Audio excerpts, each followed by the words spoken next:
Na semana passada, um grupo importante de economistas, ex-presidentes do Banco Central, do BNDES, executivos da Petrobras, banqueiros, assinaram uma carta intitulada "O país exige respeito. A vida necessita de ciência e de bom governo". Quando eu soube dessa carta, eu pensei: eba, finalmente, quando essas pessoas se mobilizam, é porque alguma coisa está para acontecer.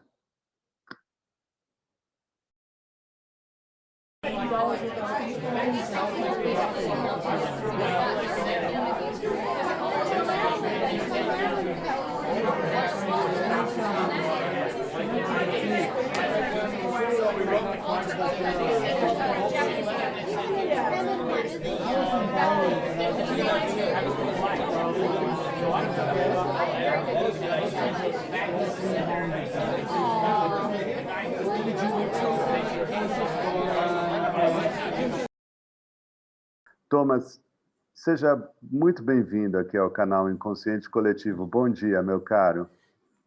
Bom dia, Maurício. Prazer. Você sabe que o caminho que me trouxe, que me traz até você, foi a divulgação da carta que você ajudou a redigir. Você foi um dos redatores dessa carta, né? Dos economistas. E eu achei assim, você sabe que quando eu soube da carta, eu fiquei animado. Eu falei assim, opa, quando pessoas desse calibre se mobilizam e escrevem uma carta, por mais que ela tenha, ela tem um tom elegante a carta, né? Ela tem um tom elegante, mas é de repúdio a uma política, né? A uma política que está acontecendo e que não é de hoje e que a gente está vivendo Sim. talvez as consequências mais desastrosas disso tudo, né? Então, eu vou retomar a última entrevista que eu fiz aqui no canal, que foi com o ex-ministro José Gomes Temporão, ex-ministro da Saúde. Ele falou assim, o título da entrevista era assim, o combate à pandemia passa pelo afastamento do presidente Bolsonaro e pela criação de um governo de salvação nacional. Eu queria ouvir o teu ponto de vista sobre uma fala dessas. Você acha que é isso mesmo? Bom, falando aqui que a convite foi, o pretexto foi a carta, né? Mas como a pergunta é pessoal, do meu ponto de vista, eu já há muito tempo considero praticamente impossível que a atual gestão do governo federal consiga dar uma resposta competente para os desafios dessa pandemia.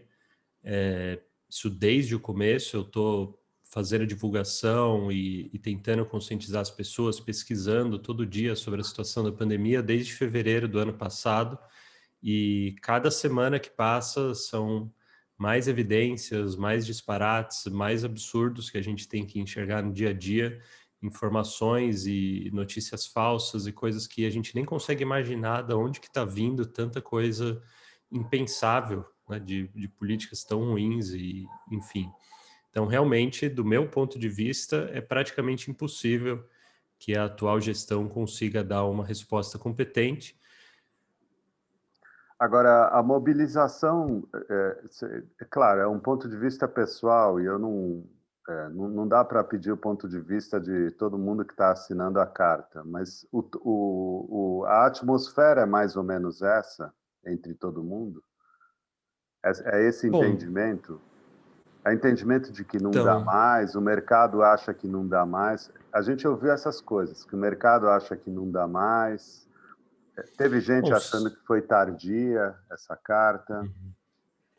não, sendo bem sincero, eu não sei, né? Então, assim, a carta foi redigida em 5 pessoas, nós ficamos praticamente 3 semanas ajustando, tentando reduzir. A gente tinha pautas muito mais amplas, mas tentamos falar, não, olha, se ficar amplo demais, as pessoas não vão ler, vão ignorar. Vamos tentar fazer algo que, mesmo se não ressoar com o governo federal ou com grandes autoridades, que pelo menos seja algo informativo para o cidadão e que seja útil. Então, foi um esforço muito grande de tentar chegar realmente no que seria indispensável, no mínimo necessário. Mas foi basicamente essas 5 pessoas conversando ao longo de 3 semanas. Mandamos lá no Grupo Economistas do Brasil por 2 dias para, se alguém quisesse fazer algum comentário, propor alguma melhoria. Foram todas muito breves, no geral foi muito bem recebida mesmo a primeira versão. Mandamos para assinatura, foi 2 dias coletando assinatura, porque a gente já tinha ficado 3 semanas debatendo, já estava quase perdendo o timing da carta. Então, foi isso que eu vi, né? Então, quando a gente mandou para assinaturas, a nossa expectativa era ter 100 pessoas, pelo menos, assinando. Quando voltou 200, né, em coisa de 2 dias, a gente, caramba, né? E veio nomes muito fortes, muito importantes, e ficamos muito felizes. A gente falou, bom, tocamos num ponto realmente sensível aqui, que as pessoas estão se mobilizando. Então, foi uma surpresa, né? O meu diálogo com o mercado, entre aspas, na verdade, foi redigir a carta e ficar surpreso com o retorno. Eu realmente não sei como que o mercado está recebendo, ou mesmo como que muitos dos signatários pensam. O que eu posso dizer, assim, do ponto de vista de nós que escrevemos a carta, o nosso intuito com o formato, o jeito de colocar, foi, olha, do nosso ponto de vista, o que é importante é que isso aqui seja feito. Uhum. Como que as lideranças políticas que arranjo as lideranças políticas vão encontrar para que essas medidas sejam feitas o mais rápido possível, com máxima urgência, que seja feito pelo menos isso, né, da forma mais competente e rápida possível, aí fica para as lideranças políticas debaterem, fizerem um arranjo. Então é por isso que na carta a gente fala, olha, o ideal seria se o governo federal agisse, se tivesse o papel do Ministério da Saúde. Você acha que chega tardia essa carta? Então, do meu ponto de vista estritamente pessoal, falando aqui, eu acho que uma carta nessas linhas poderia ter sido escrita antes, muito antes, né? As informações que estão lá são informações que já eram conhecidas há bastante tempo, tirando a questão das máscaras melhores, que a gente Sim. enfatiza que no começo do ano passado, ali em março, abril, maio, junho, a produção nacional não era suficiente para você recomendar que todo mundo que está se expondo muito usasse máscaras desse tipo, porque estava faltando máscara desse tipo até para profissionais de saúde. Então, e não tinha vacina ainda, mas tinham que ser feitos acordos, enfim. Então, daria para ter escrito muito antes. Eu li também um texto dizendo que a carta ela tinha uma crítica à condução da crise sanitária, tanto do ponto de vista estritamente sanitário como econômico, né, da conduta da economia, mas que, de certa maneira, o Paulo Guedes era um aceno positivo com relação à gestão do Paulo Guedes.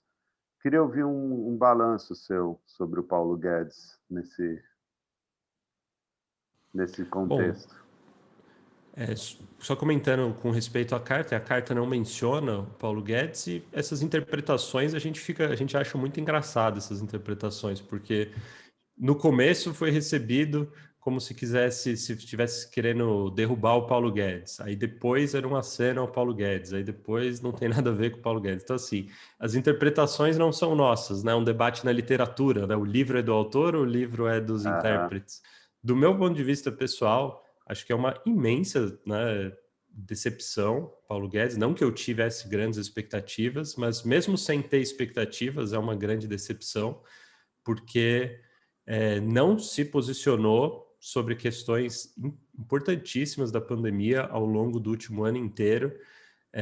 Embora exista, né, claramente um alinhamento muito grande entre ele e o presidente, ele é um economista bem informado, né, não foi para a área acadêmica, enfim, mas em geral é muito, muito raro você vê um economista que é contra vacinas, ou que é anti-vacina, ou que coaduna com isso de qualquer forma.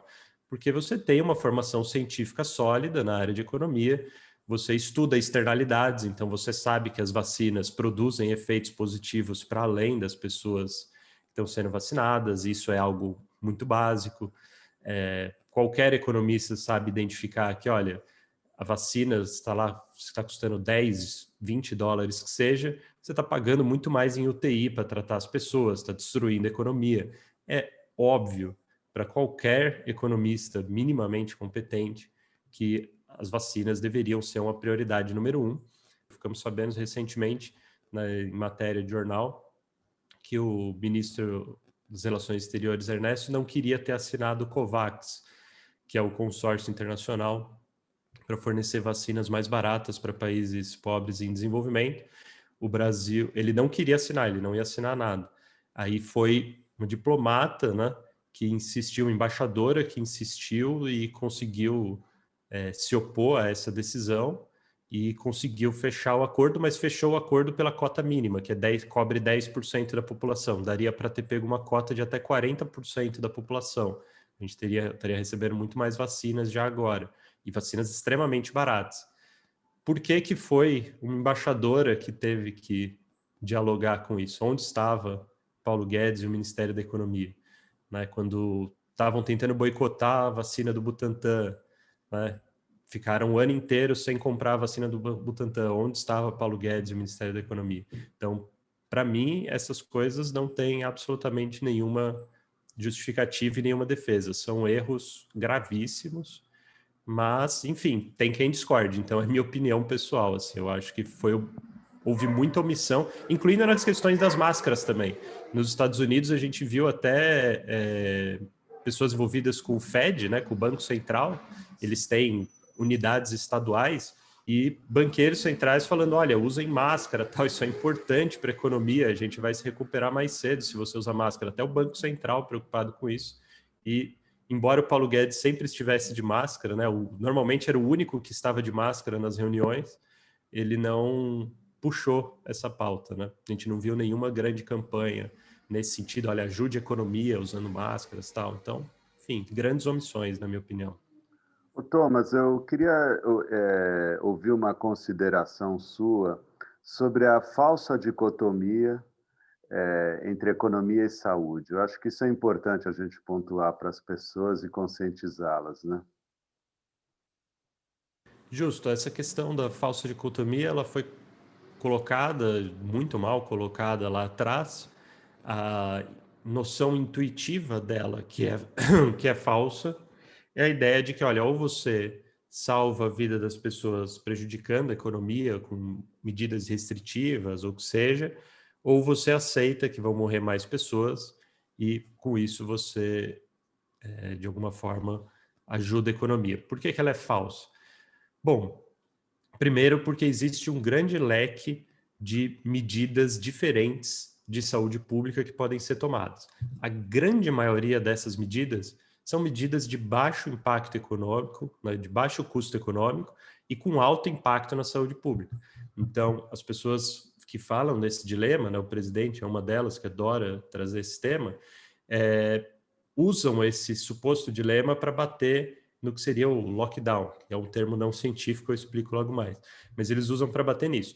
Ao mesmo tempo, eles batem também nas máscaras, que claramente são extremamente baratas, não tem impacto econômico negativo nenhum, e tem um impacto econômico positivo muito grande, né? Benefícios econômicos muito significativos, na medida que contém o vírus, reduz a velocidade de propagação e, com isso, permite os negócios a funcionarem com mais segurança e por mais tempo. Ele também bate nessas medidas.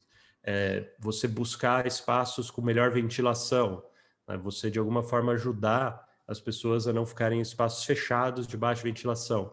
Isso não tem um impacto econômico tão grande, mudar essas coisas. Colocar exaustores nas escolas é algo que eu não vi no Brasil, nem em escola pública nem privada. E está lá no guia de recomendações do CDC dos Estados Unidos, você colocar ventiladores nas janelas das escolas, apontando para fora, para de alguma forma para aumentar a ventilação e, caso alguém tenha Covid dentro da sala de aula, que isso não afete muito as outras pessoas. Medida extremamente barata, R$ 70 o ventilador, poderia permitir que algumas escolas estivessem reaberto ou que fosse um espaço mais seguro em geral. Então, a grande maioria dessas políticas eram baratas, teriam um impacto muito positivo na economia. Então, já começa aí, já é falso para a vasta maioria das medidas que nós deveríamos ter feito, muitas delas não fizemos e muitas delas tiveram oposição de pessoas que supostamente se preocupam com esse dilema. E aí a polêmica, a maior polêmica delas é o tal do lockdown. Não é um termo científico, né? Seria uma intervenção não farmacêutica de saúde pública, né? Você não está usando remédios, coisas do tipo, mas está tentando fazer uma intervenção de saúde pública. O dilema é, se você fecha, você ficaria 2 semanas, 3 semanas aí de comércios, né, sem funcionar. Com isso, o vírus se reproduziria, passaria menos para frente, né, porque as pessoas não estão se encontrando tanto. Isso ajudaria a saúde e prejudicaria o comércio. Problema: o que acontece no cenário que você não fecha?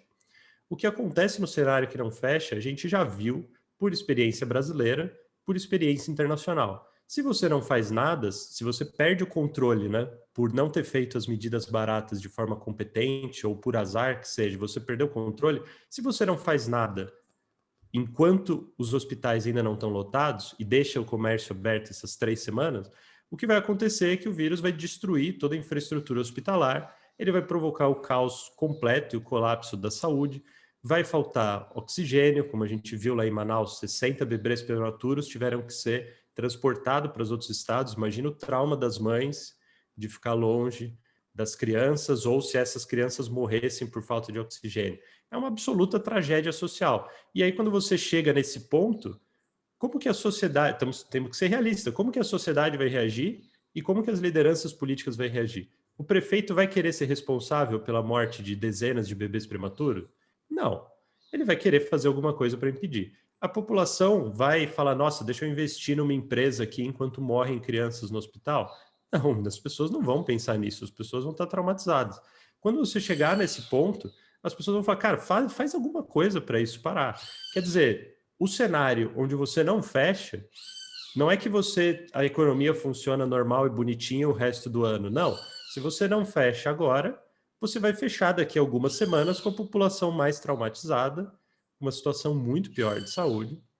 O comércio vai ser impactado do mesmo jeito. Né? Eu tenho um texto de abril que eu chamo isso de lockdown endógeno, que é quando você não faz de forma preventiva, você faz porque você está morrendo de medo da situação que está acontecendo. Entendi. Então, na verdade, são essas escolhas que a gente tem. Você quer fechar antes, né, e tentar prevenir que o pior aconteça, ou você vai fechar depois, quando todo mundo estiver aterrorizado. Nos dois casos, a economia é impactada, mas em um deles, a saúde é muito mais preservada porque você impede o colapso. Então, é nesse sentido. E quando a gente olha os dados internacionais, a gente enxerga isso. Os países que tiveram melhor desempenho econômico no último ano foram países que morreram menos pessoas de Covid. Os países que tiveram o pior desempenho econômico ano passado são países que morreram muito mais pessoas de Covid. O Brasil está... Se você olha só em termos da população, o Brasil estaria mais ou menos na metade. Qual que é o problema? Por que não dá para a gente pôr o Brasil na metade? Na verdade, o Brasil está muito pior. Ele está ali no meio de uma série de países europeus. Os países europeus têm uma população idosa muito maior. Então, na verdade, se a gente fizesse essa mesma relação, mas corrigindo o fato de que nós temos muito menos, a população é muito mais jovem, então era esperado que morreria muito menos gente aqui, a gente estaria entre os países com pior desempenho e número de mortos.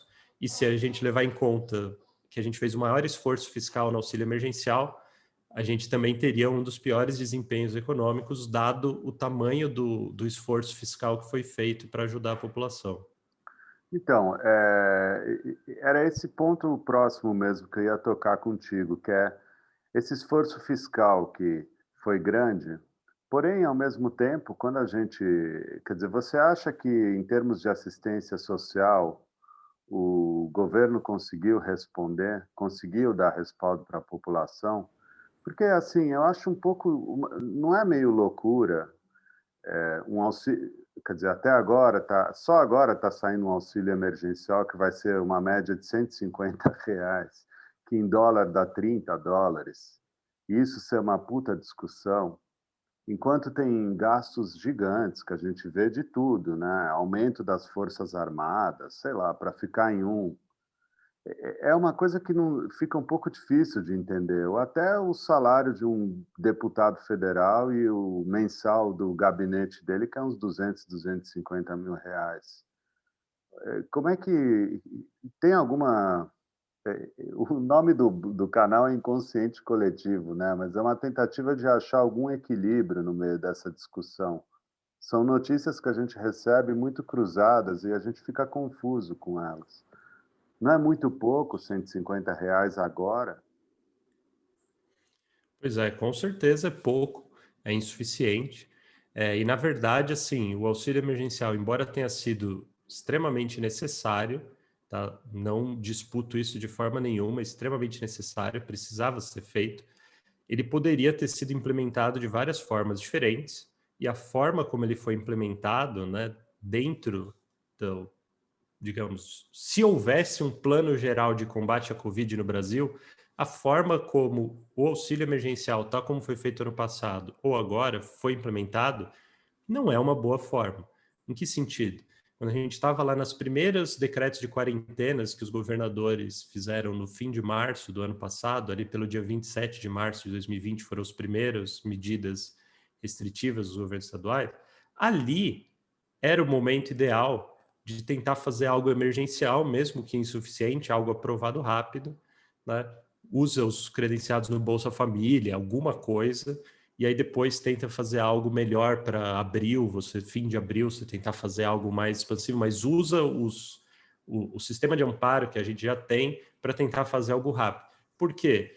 Porque você está pedindo para as pessoas ficarem em casa, restringir o Exato. movimento. O ideal é que elas recebam o apoio para fazer isso, e enquanto elas estão fazendo isso, o governo corresse atrás de tudo que ele não fez. O que eu quero dizer? A gente não fez controle de aeroportos, inclusive os governadores que tentaram fazer, o governo federal, a Anvisa, impediram eles de fazer controle de aeroportos. Não fizemos sistemas de teste e rastreio. Demoramos 2 meses para passar as primeiras leis relacionadas ao uso de máscara. Não distribuímos máscaras, não fizemos nada no transporte público. Enfim, um monte de coisa que não foi feita. Então, já que não fizemos nada, vamos aproveitar que agora estão sendo adotadas essas medidas restritivas, apoia a população para ficar em casa, constrói essa infraestrutura, aumenta a capacidade de testes e a gente está preparado para o resto do ano. O que a gente fez? 2, 3 meses de quarentenas de média intensidade prolongadas, que claramente não estavam sendo suficientes, sem nenhum auxílio emergencial. Aí, quando você começou a pensar uma reabertura em vários lugares, foi fazendo isso aos poucos, aí começou a entrar o auxílio emergencial.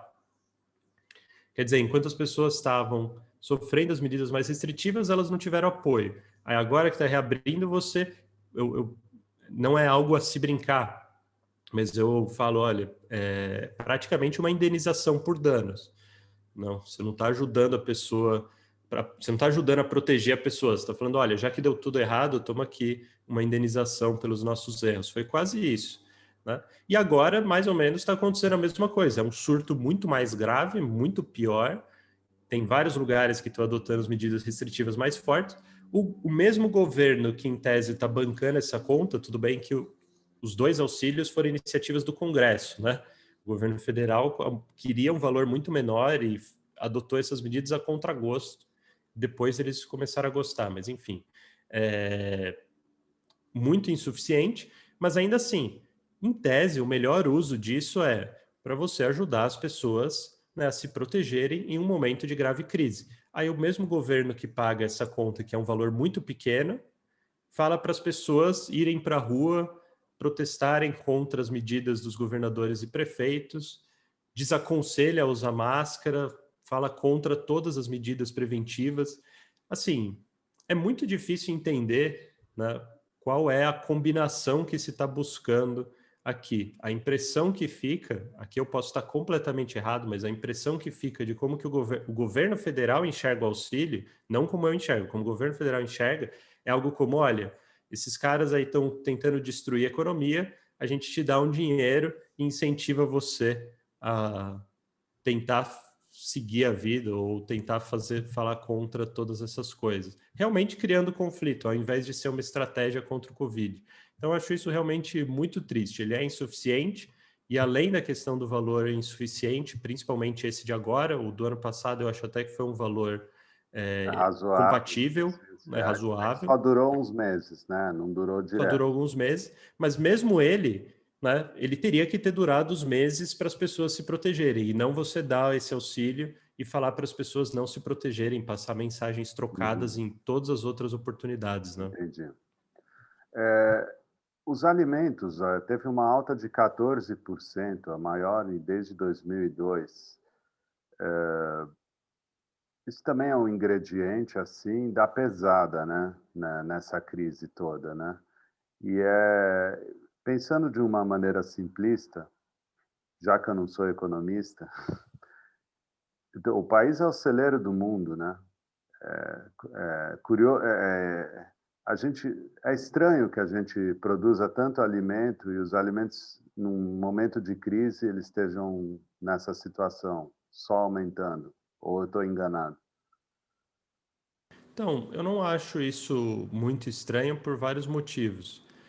Primeiro, o setor agrícola não foi impactado pela pandemia, não só no Brasil, no mundo inteiro, porque mesmo as medidas de lockdown mais rigorosas que foram adotadas no mundo, elas ainda previam setores essenciais que continuavam operando e desconheço um único país do mundo em que nessa lista de setores essenciais não constava lá toda a parte de produção de alimentos. Então, o setor de produção de alimentos não parou, não só não parou, como ainda cresceu, né? Houve crescimento do setor agrícola, por quê? Porque as pessoas, ao ficarem em casa, ao fazerem home office, ao ficarem mais avessas ao risco, mesmo a pessoa que não pode ficar em casa, ela deixa de ir no cinema, ela deixa de ir em festas, ela deixa de ir em todo tipo de evento, ela deixa de viajar, ela deixa de fazer uma série de coisas. Os valores que ela dedicaria para essas coisas, ela vai gastar com outras coisas que ela entende de primeira necessidade. Então, ela pode formar mais estoques de comida, ela pode fazer mais comida em casa, o que pode usar mais recursos.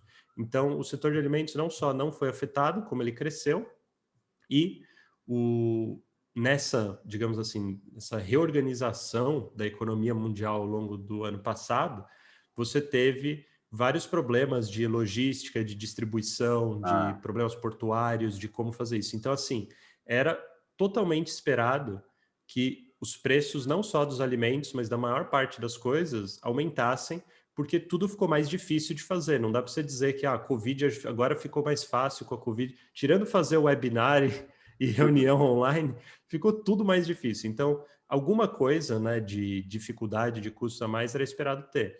E aí o Brasil tem pressões de outra ordem, né? Tem a questão, os juros ficou muito baixo durante todo esse tempo, foi o maior esforço fiscal do ano passado. Eu não sou macroeconomista, então eu não consigo e nem quero discutir essas coisas em minutos, mas algum aumento de preços era esperado que acontecesse. Agora, as dificuldades que vão vir daqui para frente, aí realmente é complicado, porque os preços do atacado no ano passado aumentaram praticamente 30%, né? O IGPM teve um aumento muito grande, e já era esperado que isso ia ser repassado para o consumidor, e uma hora ia chegar na ponta em algum momento, e está chegando. Então, é realmente preocupante o que vai acontecer com o país se a gente não controlar essa pandemia e, de alguma forma, conseguir restabelecer um ritmo seguro até o fim do ano. Vai ficar bem difícil a situação. é, também tem a massa do desemprego batendo recorde em 14%, né?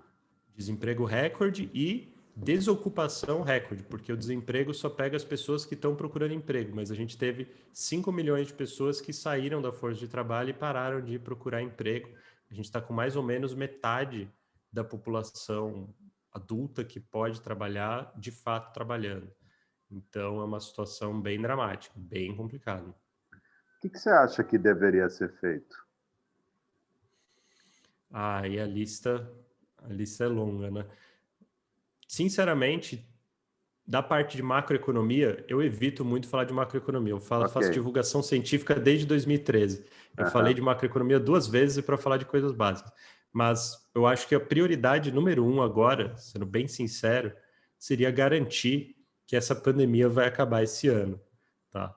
E isso não está garantido. As pessoas estão tomando isso como garantido, mas a gente não tem garantia disso. Nós estamos com uma vacinação lenta e um surto descontrolado. Se isso continuar assim por alguns meses, a gente só conta com a sorte para não surgir uma variante que vai escapar da imunidade das nossas vacinas.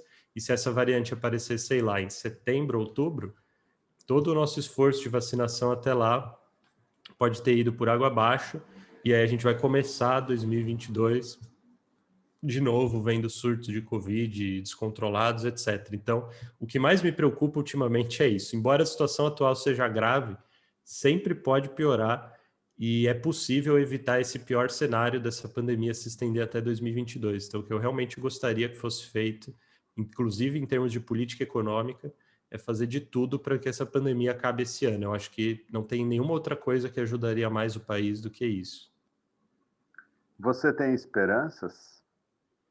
Não, Jura? não, não, não mesmo. Eu, em termos de políticas públicas, não. Eu torço pela sorte, eu tenho esperança na sorte. Mas em termos de políticas públicas, eu sou muito realista.